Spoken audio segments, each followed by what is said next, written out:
This is the X-Zone Broadcast Network, broadcasting worldwide on broadcast affiliates and satellite program providers, including CNN Broadcast Network, Sirius Satellite Network, Star Media, Good News Radio Network, Angel Broadcast Network, Wiki Broadcast Network, and WPBN TV. For more information on the X-Zone Broadcast Network, visit us at www.xzbn.net.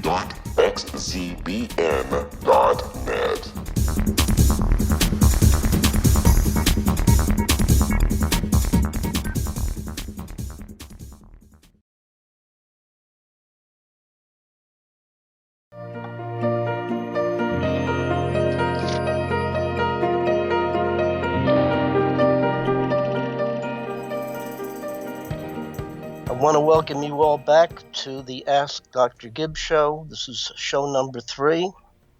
Time flies when you're having a good time on X-Zone Radio, xzbn.net.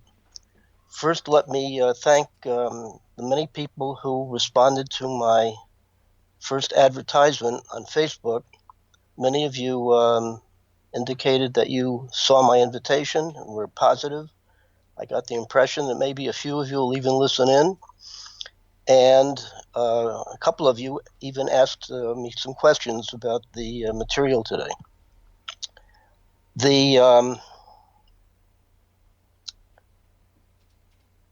If you want to, I further invite you to go to YouTube, write in my name, Gibbs Williams, or the radio show, Ask Dr. Gibbs, and you will see that there's a image of a psychiatrist taking notes with a patient on a couch, psychiatric couch, and I guess it's no coincidence that that particular image is there.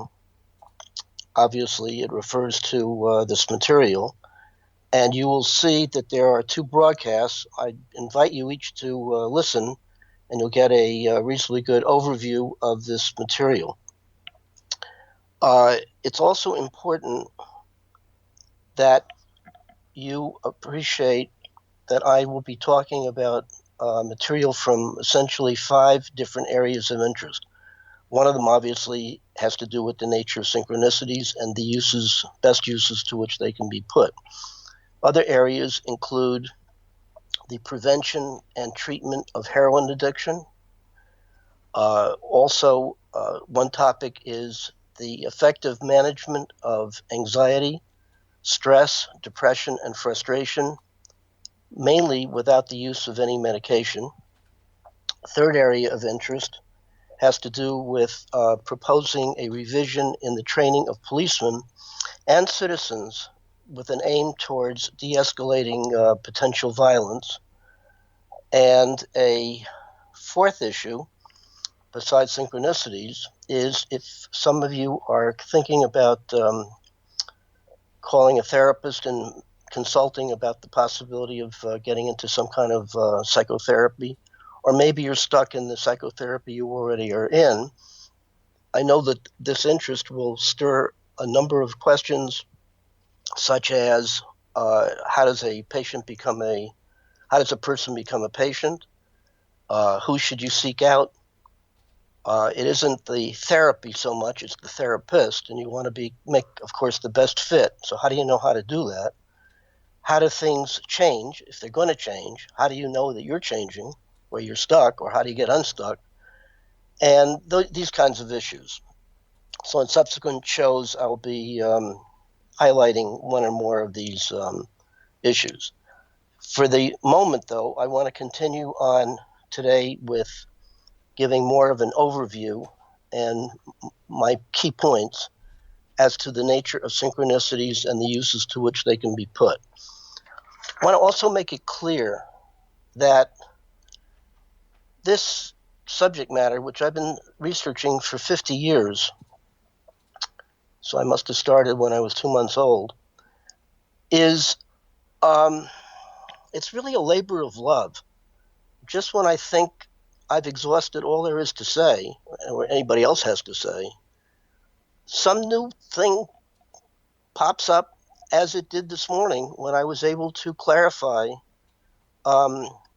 something with respect to spelling out what I think actually occurs with everybody who has synchronicities and is interested in trying to decode the implied message that they contain. I'll go into that somewhat later. I'm just trying to emphasize the fact that this is never boring. One of my core aims for presenting this material at all is to share with you the excitement and interest that I've been able to have for this 50-year period. And if I have it, you can have it. And it certainly makes life much more exciting and interesting and fascinating with these fascinating pieces of content. Jung, as I have stated, and the Jungians have approximately a 95% lock on everything to do with synchronicities, the theories, the application, the literature. And if you go along with him and most of his followers, he explicitly states that after he has exhausted what he has to say, primarily with three anti-causal arguments, anti-scientific arguments, in which he concludes that a rational explanation of these often amazingly experienced events are incapable of any rational explanation. If you go along with him, there's really nothing more to say. That's it. We resume in a few seconds.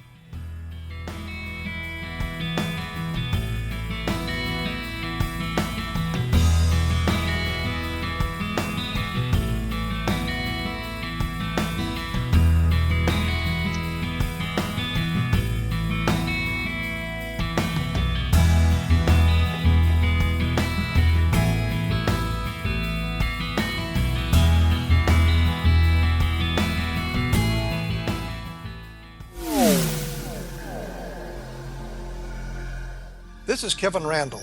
For nearly 30 years, I have been investigating the case of the Roswell UFO.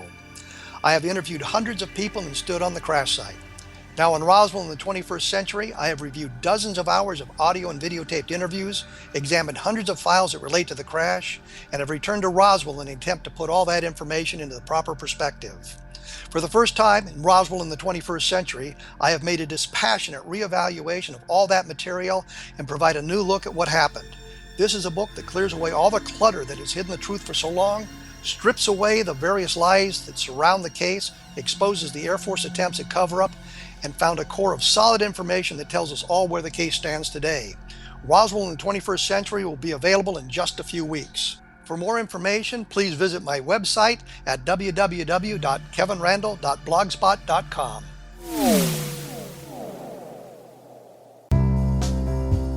Gibbs A. Williams, Ph.D., is a practicing psychoanalyst, supervisor, researcher, and author in New York City. Much of his life has been dedicated to understanding nature and the uses of meaningful coincidences or synchronicities. His radical and original non-Jungian, non-mystical, non-magical theory of synchronicities illuminates much of the fog surrounding this challenging and perplexing topic. His ideas and manners are fresh, presented in a style that is both entertaining and highly informative. He is also an expert on crisis intervention, specially focused on violence reduction for the police and citizens, mastering anxiety, frustration, and stress without the use of medication, and effectively preventing and treating heroin addiction. Dr. Williams can be contacted at his email address at gwwilliamsny11@aol.com or visit his website at www.drgibbswilliams.com.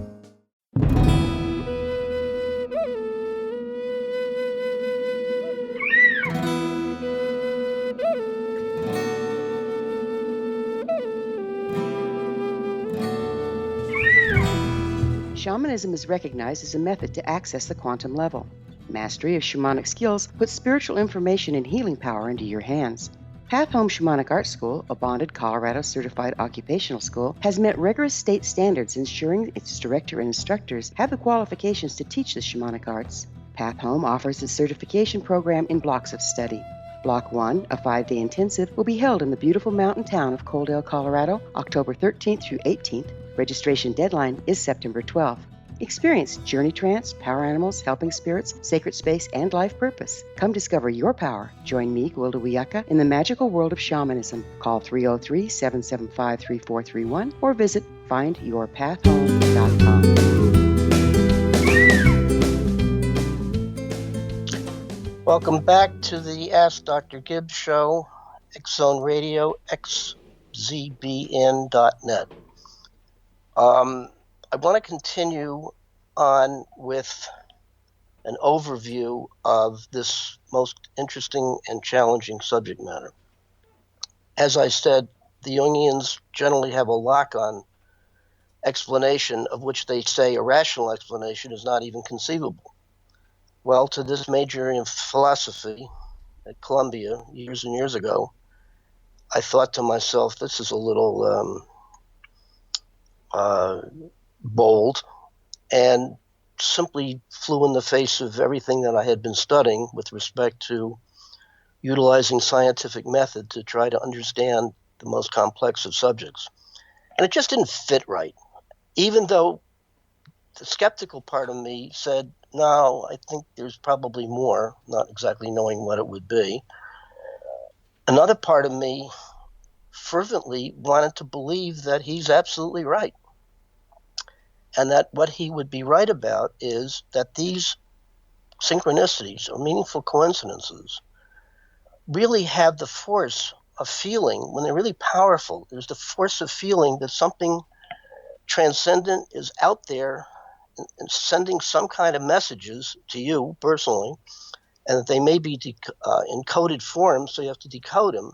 I guess like a dream that you're very much impressed by. You know something big is happening. You know exactly what to make of it, but it feels big.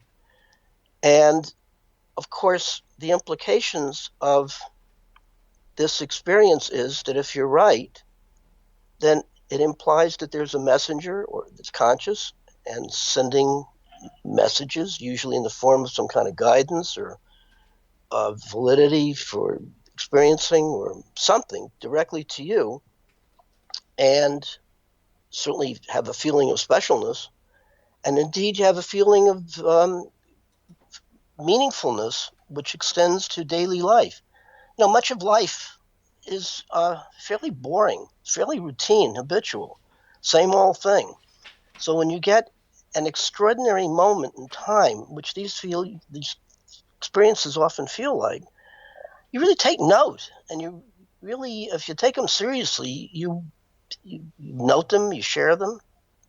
For example, on Facebook, there's a very good website that I belong to on synchronicities. I think it's a closed group, but if you will mention my name, maybe I have some influence about opening up the door for you to join.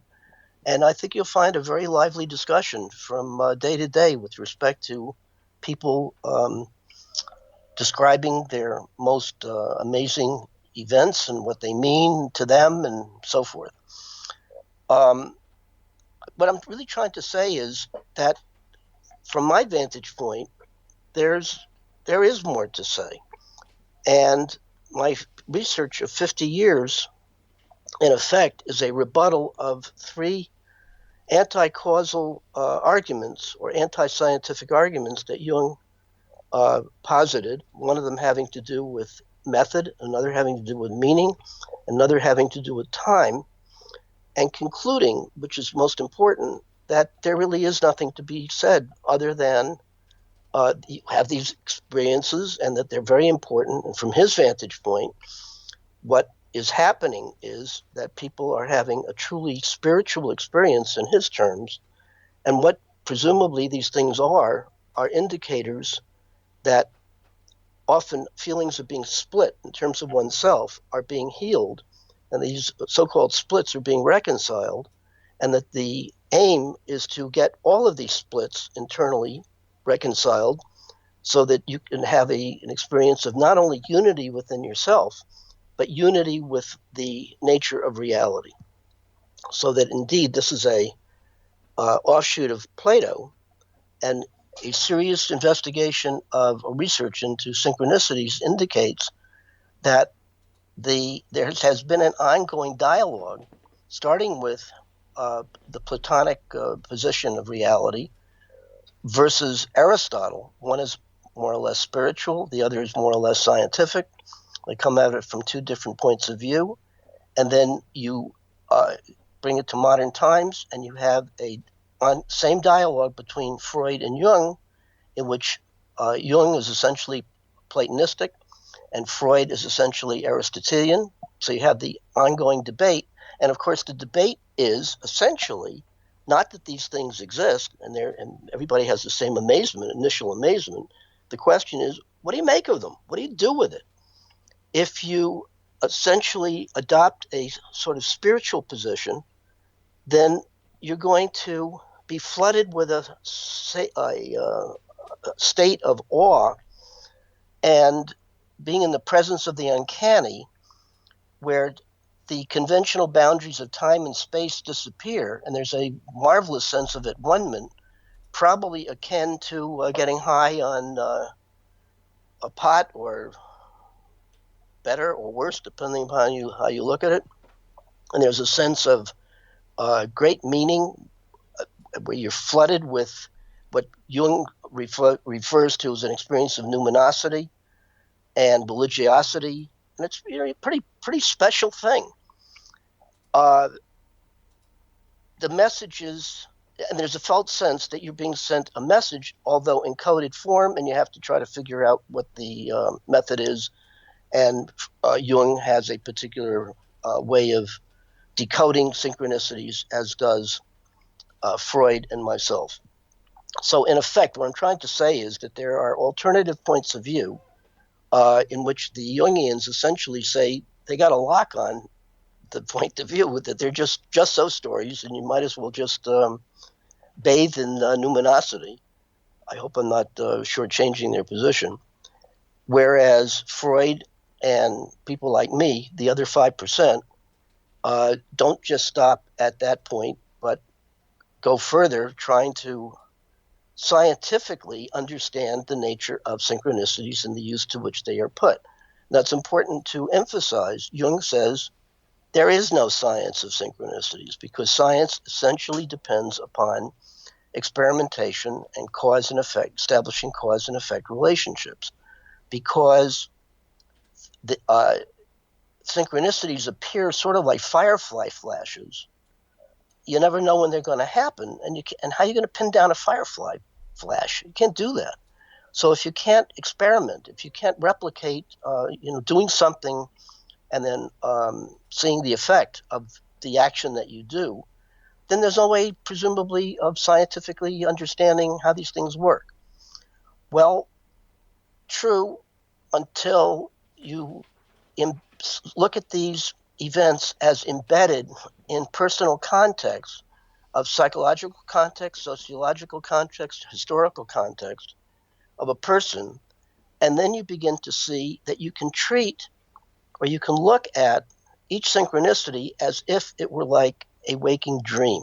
And of course, dream analysis depends upon taking the storyline and trying to understand the plot, and you understand the plot by viewing the dream in the context of a person's ongoing flow of experience. That is why, if anybody is seriously interested in this topic, I urge you, please start a daily journal or monthly journal. A journal is different than a diary. A diary is, I had hamburgers for breakfast, odd breakfast. And you called this person, and you went to this movie, and you had this feeling, and whatever. A journal is taking all your experiences and sort of looking for that experience which jumps out at you because it seems to have special meaning. You may have one sentence for a month. You may have 17 pages in 15 minutes. Write as much or as little in the journal as possible, and date it. Why is that important? Because if and when you have a synchronicity, you date the synchronicity, and then you shove it into the place in your journal that has the same date, and you have the event, the synchronicity, embedded in a psychological and historical context. And that's the way in which you can go about, so I believe, scientifically starting to examine what these things are all about. essentially they have to do with the way people, let me keep that on the side. Why are these things important? Of what use are they really? And what, for example, would sustain a 50-year interest in these particular events? I've already hinted that all synchronicities are different, but they have a common structure. There's a experience you have, a subjective experience of some idea or desire, whatever, in internal reality that somehow connects with some kind of a parallel event in external reality. And while these things seemingly are bound together by a significance of meaning, they appear to be uncaused. So, for example, Jung and Freud had a really important shared synchronicity, which has great importance for the history of understanding synchronicities. Freud had invited Jung to his outside or his summer cottage, and he invited him at a very particular time in the history of the psychoanalytic movement. It was at a point where Freud was right on the verge of bestowing the mantle of leadership of the psychoanalytic movement onto Jung. So it was a very key experience for both of them, time experience. They're getting together, and Jung is very excited about the fact that he has made some important breakthroughs with respect to his interest in occult phenomena. And Freud appreciated Jung's curiosity about these matters, and contrary to cliche opinion, Freud was very much interested in matters of the occult. For example, he believed and concluded, which he tried to keep secret because he felt that people would discredit psychoanalysis, he concluded that telepathy is real and has many interesting papers on the subject. He was also interested in synchronicities and has a number of papers which I think anybody interested would be fascinated by. So he was encouraging Jung. On the other hand, he also had the feeling that, like with a lot of these matters of the occult, you can get off the track. You can get seduced by this stuff. And as Jung is excitedly conveying his experiences with Freud, Freud says, look, you got to be careful here. I'm concerned that you might be getting overwhelmed in what he called the black mud of occultism. And Jung, 25 years his junior, and I think really looked to Freud as a father figure, I think felt really patronized and dissed by Freud the master, and there was already some basic disagreement as to what was most important in the structure of neurosis. Freud, of course, had the sense that everything was based upon frustrations in terms of sexuality. We'll have to stop at that point and continue on in a couple of minutes.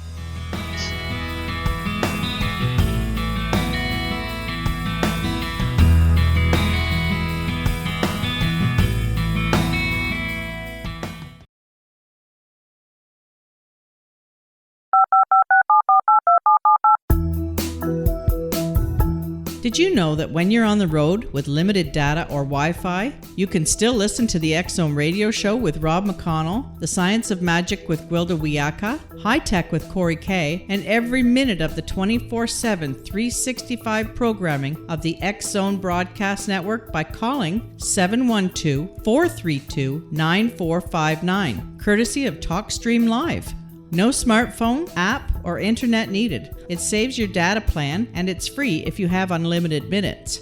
call 712-432-9459 to listen on any phone, anytime, anywhere. Remember, 712-432-9459 for the best of paranormal, new age, thought-provoking, sci-fi radio programming 24/7, 365.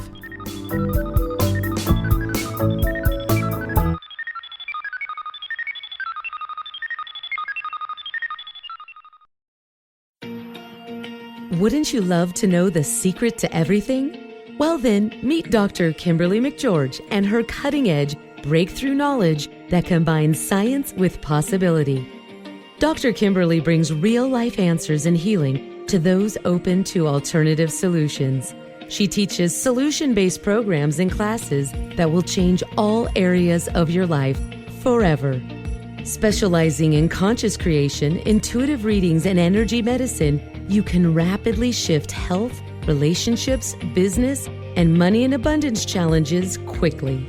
Receive her best-selling book, Secret to Everything, at no cost by going to secrettoeverything.com/X-Zone. That's right, transformation can start now. Just go to secrettoeverything.com/X-Zone and receive Dr. Kimberly's book for free.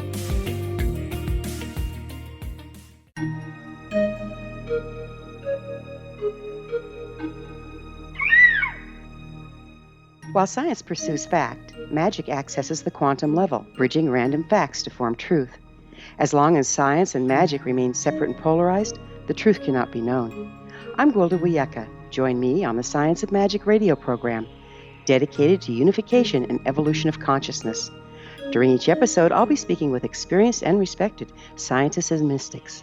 From astrologers to astronomers, from medical doctors to shaman, the scientific method to dowsing and intuition, we'll weave together information from seemingly divergent practices to promote unity and enlightenment. Join me, Gwilda Wiyaka, and the Science of Magic right here on the Mutual Broadcast Network. For more information, visit www.thescienceofmagic.net.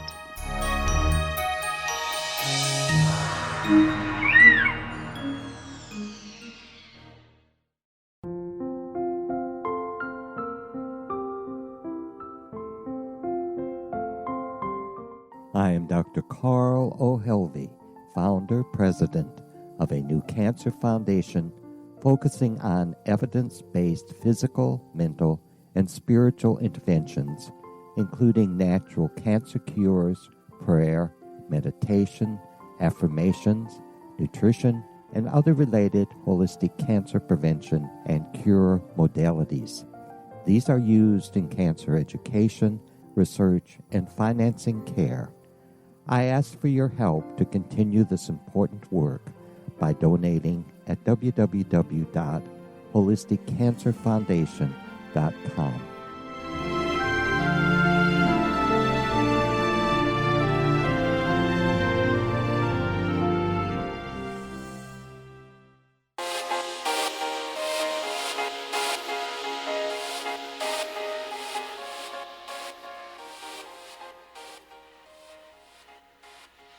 Welcome back to the Ask Dr. Gibbs show. We ended on a nice note of discussion about sexuality.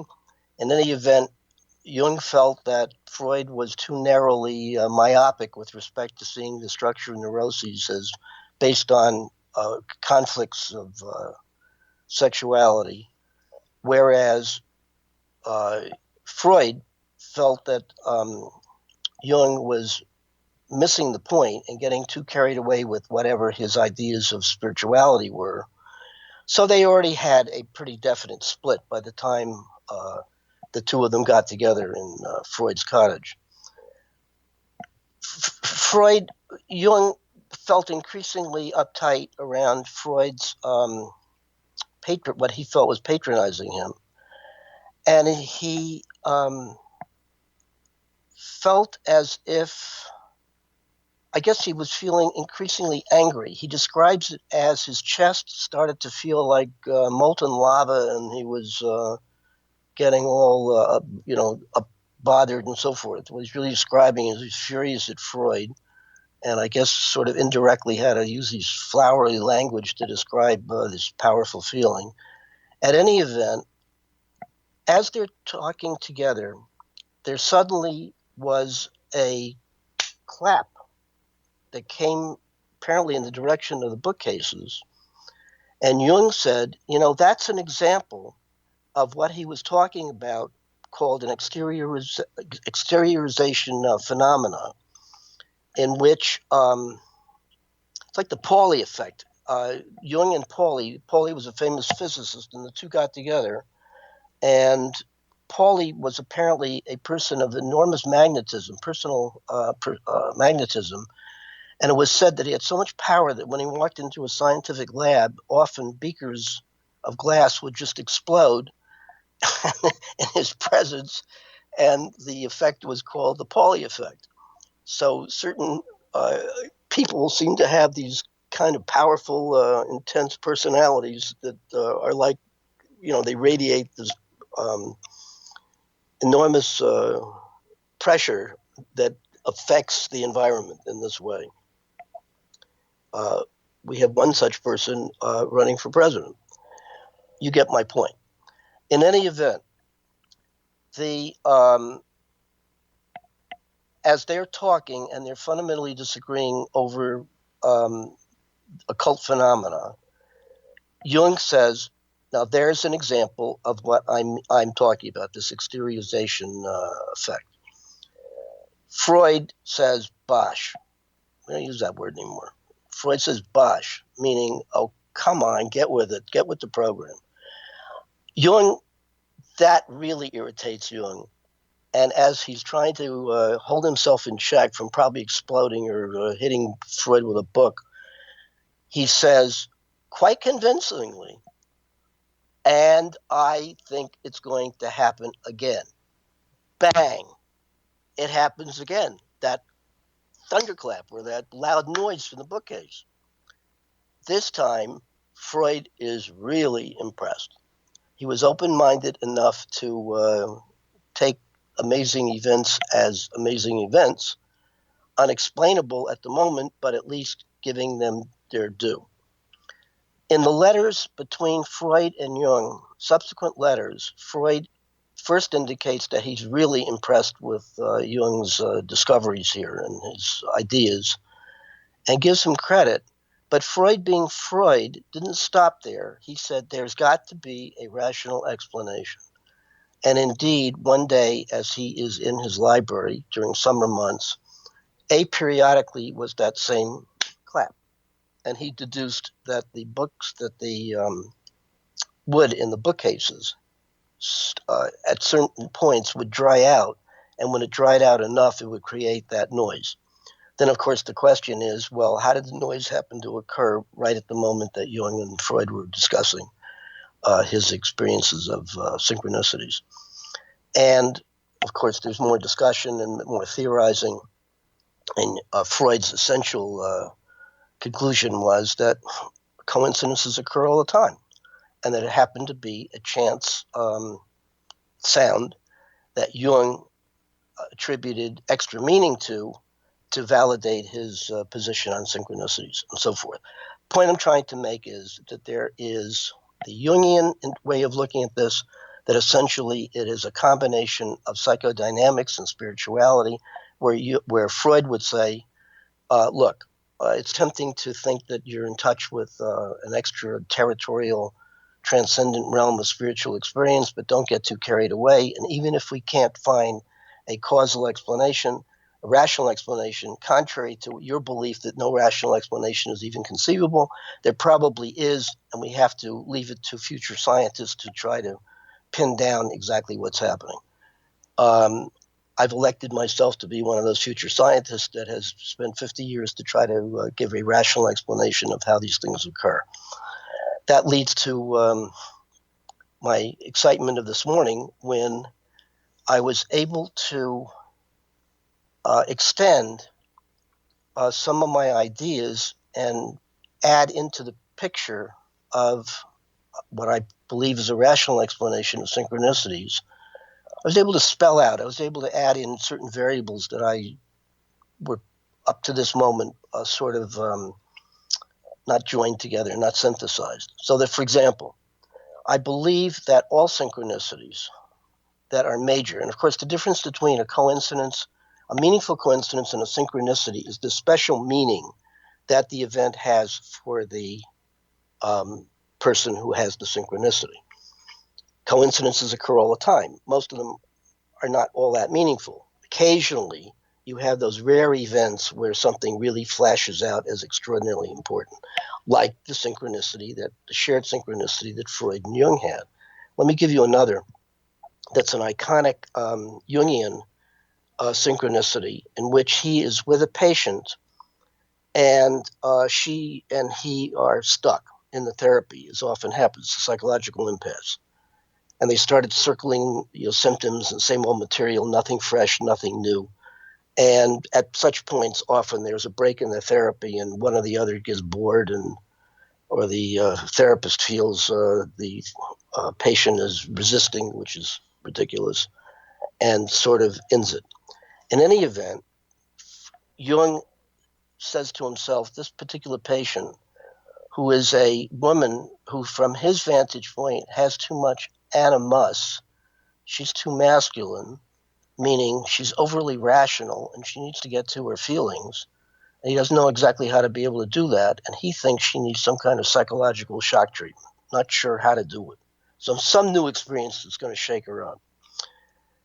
As he is actively in his notes conjecturing this particular patient, how he's stuck, she comes in and reports a dream of the previous night in which she is handed a golden scarab, piece of jewelry that has a kind of orangey coloration.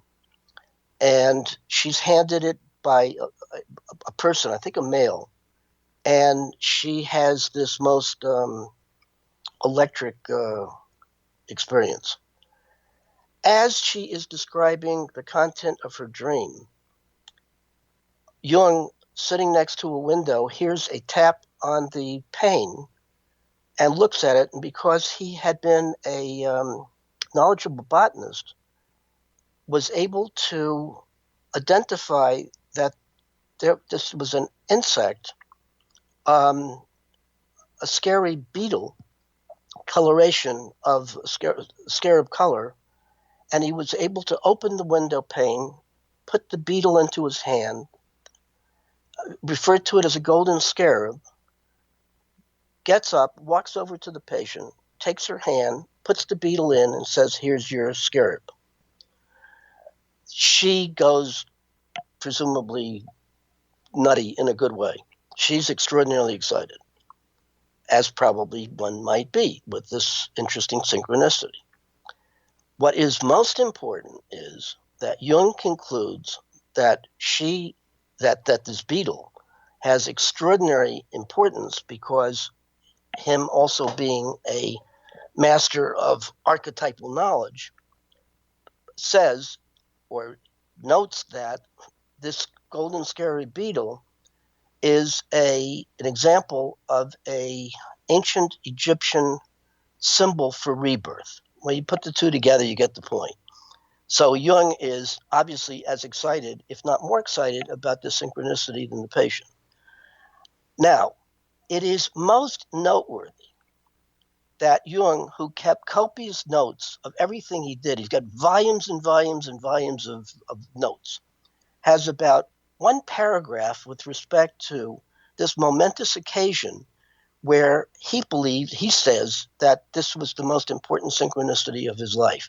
He also contradicts himself a few more times, but at least this was a major event.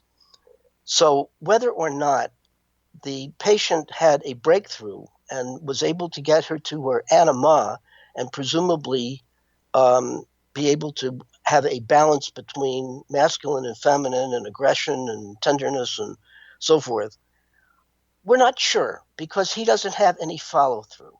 And he never asked the patient, what does this mean to her?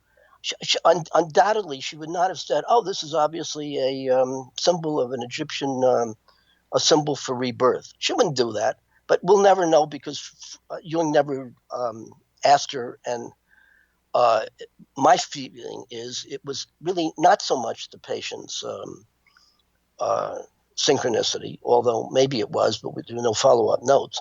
But it certainly was Jung's synchronicity, in which he validated that many of his ideas about synchronicity were valid. So it had him feel he's really on the right road. And for many years after, he was able to propose his very interesting theory of synchronicities.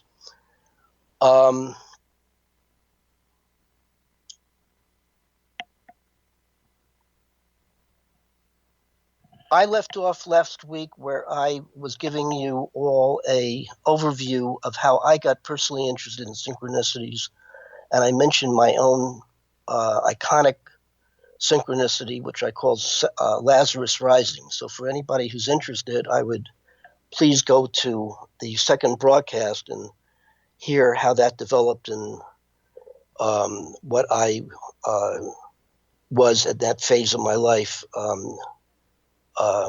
immersed in what I call the lure of the occult, in which I attended the First Spiritualist Church of New York and met with some extremely interesting people, among them a psychiatrist who went into trance and purportedly dictated poetry from Freud and Jung. It's on this level that I met some really fascinating people and had some amazing experiences. Largely as a result of that Lazarus Rising experience, I had the sense that maybe the world really might be spiritualized. And if so, then miracles are possible, and that certain assertions such as getting wisdom from, let's say, master teachers or relatives who had died or guides or whatever might really be possible. And at that time in my life, if nothing else, I was terribly confused and wished that I had a handle on wisdom and good guidance, which I did not have, including 2 failed psychotherapies. We'll have to take a break now and finish up in a few minutes.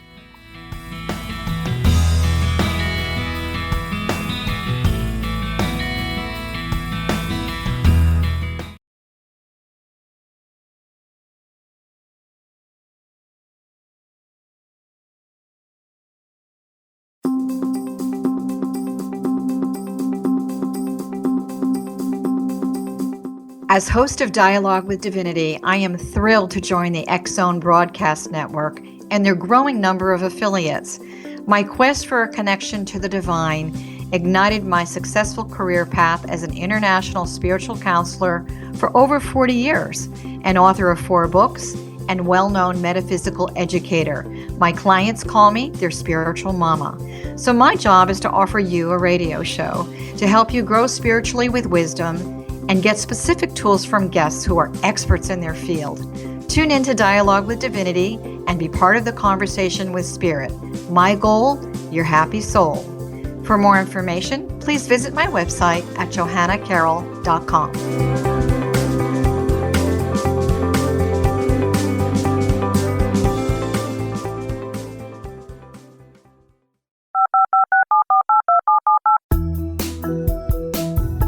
Did you know that when you're on the road with limited data or Wi-Fi, you can still listen to the X-Zone radio show with Rob McConnell, The Science of Magic with Gwilda Wiyaka, High Tech with Corey Kay, and every minute of the 24/7, 365 programming of the X-Zone Broadcast Network by calling 712-432-9459, courtesy of TalkStream Live.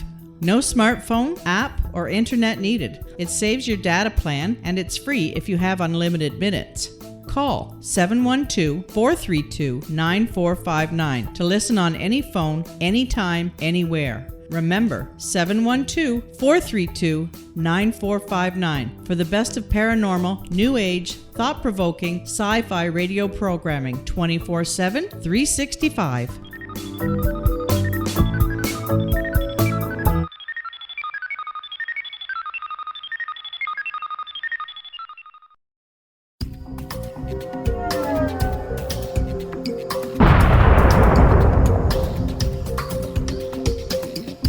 Coming soon to the X-Zone Broadcast Network is A Different Perspective with me, Kevin Randall, as your host.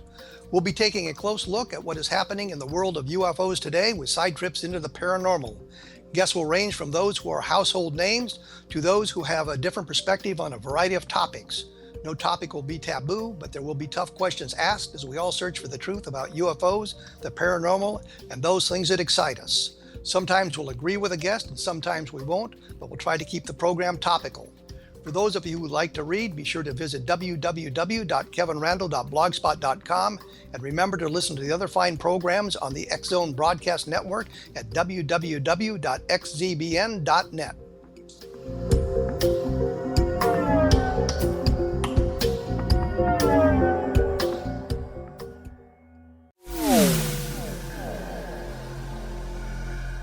This is Kevin Randall. For nearly 30 years, I have been investigating the case of the Roswell UFO. I have interviewed hundreds of people and stood on the crash site. Now in Roswell in the 21st century, I have reviewed dozens of hours of audio and videotaped interviews, examined hundreds of files that relate to the crash, and have returned to Roswell in an attempt to put all that information into the proper perspective. For the first time in Roswell in the 21st century, I have made a dispassionate reevaluation of all that material and provide a new look at what happened. This is a book that clears away all the clutter that has hidden the truth for so long, strips away the various lies that surround the case, exposes the Air Force attempts at cover-up, and found a core of solid information that tells us all where the case stands today. Roswell in the 21st century will be available in just a few weeks. For more information, please visit my website at www.kevinrandall.blogspot.com. What Happened in Benghazi is revealed by Nicholas Genix, author of Obama, Islam, and Benghazi. He informs the American people that President Obama deceived them by advocating a strong foreign policy prior to the 2012 presidential election, and Hillary Clinton supported this deception. As the title infers, there is a connection between Obama, Islam, and Benghazi. Ample evidence informs Americans that Obama's early indoctrination in the Quran developed an affinity for Islam, why the Quran is the source of discontent in many countries, and why the Obama foreign policy deception led to poor military action and caused the loss of American lives in Benghazi. Genix provides 36 questions for the Select Committee on Benghazi to validate if Americans are justified to mistrust President Obama and Hillary Clinton. An overview of Obama, Islam, and Benghazi is presented on the website www.futureofgodamen.com. That's www.futureofgodamen.com.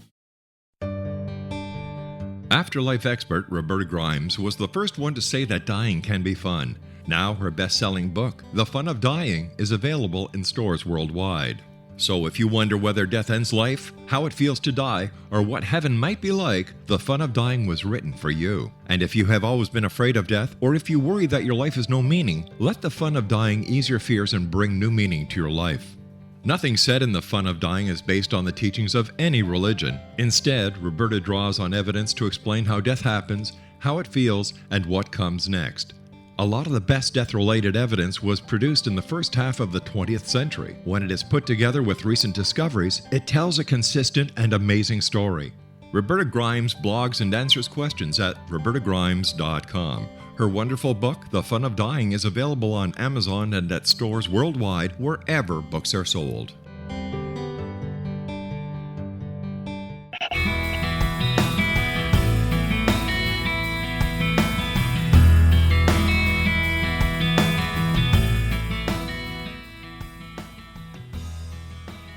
Welcome back to the Ask Dr. Gibbs show. In this last segment, I want to continue to give an overview of my particular interest in researching synchronicities. As I said, I guess like Jung, shaken in a good way with respect to his working with this particular patient. As I said, I think it was more Jung's synchronicity than hers. And he really was shaken. And what it did was to validate a lot of ideas that had been spinning in his head relative to proposing his own unique theory of synchronicities. From my vantage point, the Lazarus raising synchronicity was at a time where I was really extraordinarily stuck in my own personal development. I felt, on the one hand, I'd graduated college. I was on the way to becoming a therapist in training. But the truth of it is, while I probably looked good and sounded good, I felt really terribly confused and overwhelmed with what I can look back at now and say was probably psychological overload. In effect, I was becoming increasingly more stuck. This was despite 2 attempts at various kinds of therapy where I was a serious patient, 4 years, twice a week on the couch with no insurance. Second one was with a Gestalt therapist where it was twice a week again on the couch with no insurance. So I was real serious. I failed both, or perhaps they failed me. Or what I learned was you don't go into therapy. You go into a extended dialogue with a therapist.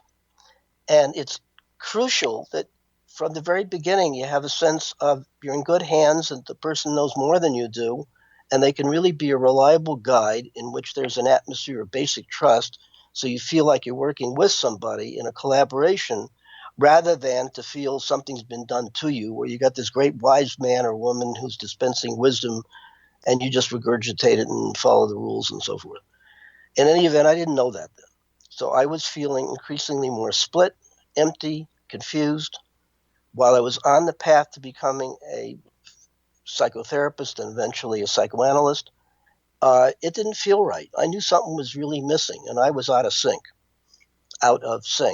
So that when I had this, what felt like a revelation from this Lazarus Rising thing, half of me really was, I was shocked in a good way. I really felt that maybe, just maybe, as I said, reality is spiritualized and that there are master teachers.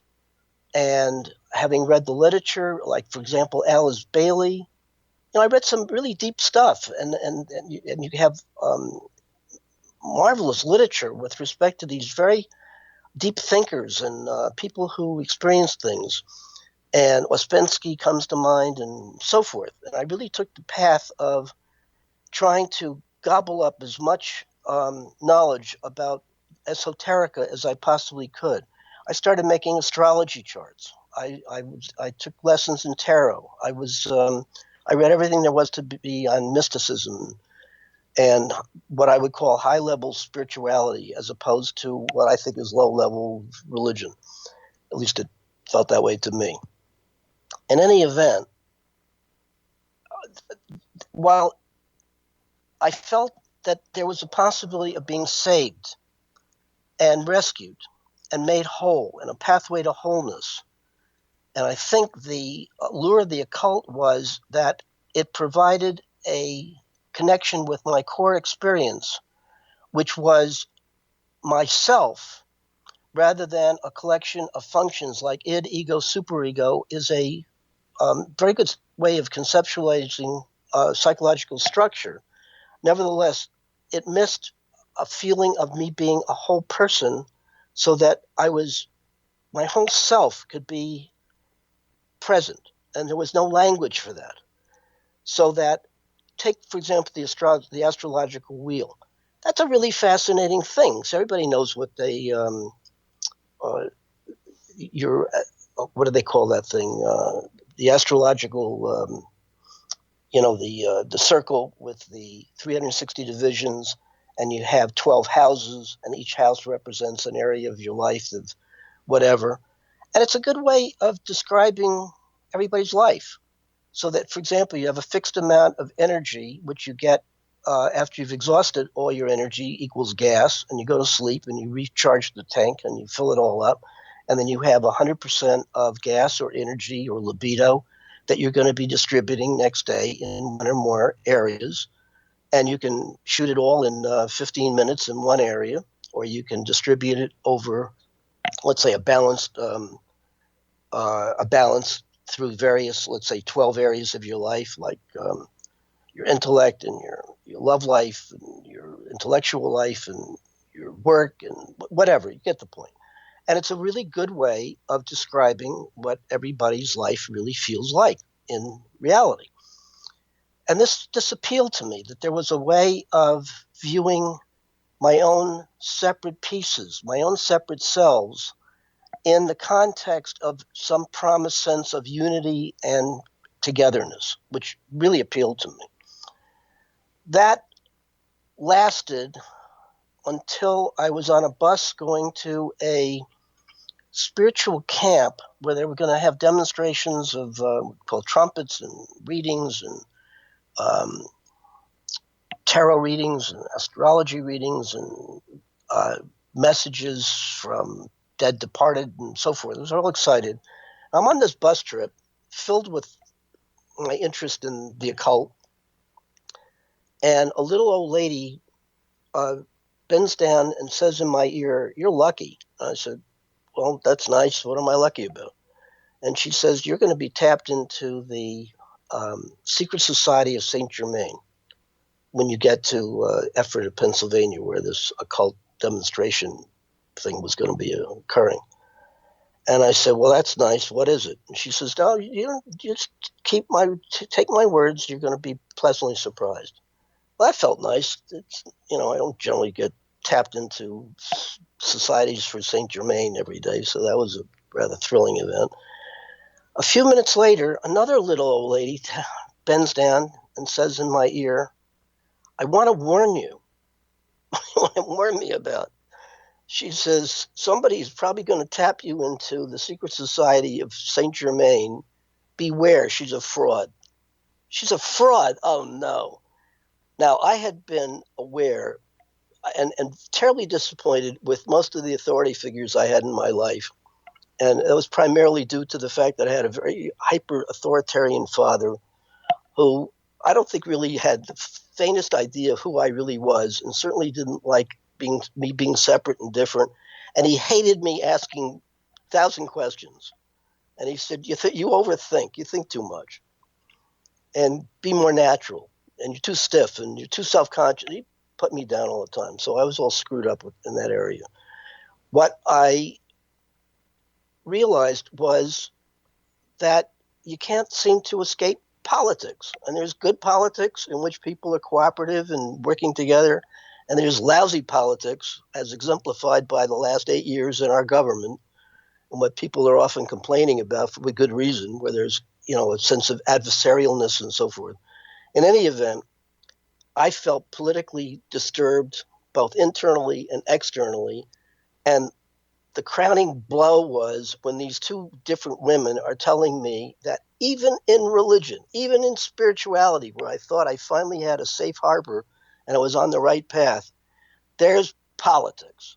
So I became very cynical and felt like, this is not exactly a waste of time, but I got flooded with contradictory feelings, and I'm back to my same stuck point.